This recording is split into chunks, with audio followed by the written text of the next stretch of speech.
ameliyat tutuyoruz başkanım. Kısıtlık ameliyat yapıyoruz. Evet. Kim yapıyor? Kaç veterinerimiz oldu? Hepsinde yavruları oluyor. O zaman Peki bunların hepsinin aşıları var değil mi? tuz aşı yapıyorlar.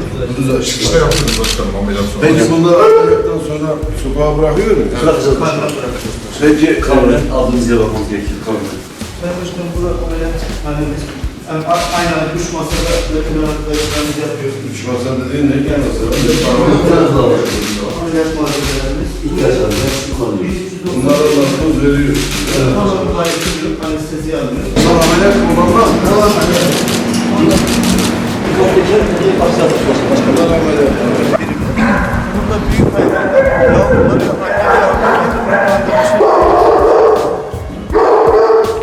bunlar benim üzerime. Malatya'mızda hayvan barınağımız güzel işler yapmakta.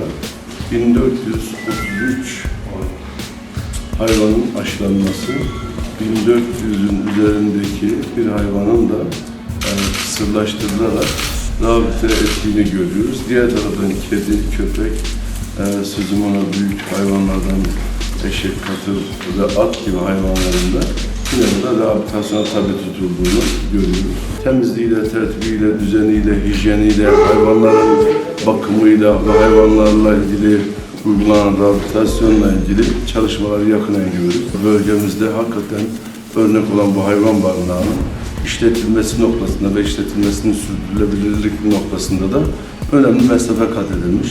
Büyükbaş hayvanlarla ilgili ayrıca yeni yerlerin yapılması noktasında da ilgili arkadaşların fikirlerini aldık. İnşallah bundan sonraki süreçte at, eşek, katır gibi büyükbaş hayvanların da rehabilite edileceği kapalı alanların oluşturulması noktasında gerekli çalışmalar belediyemiz tarafından ve Park Bahçeler Daire Başkanımız tarafından yürütülecektir diyorum.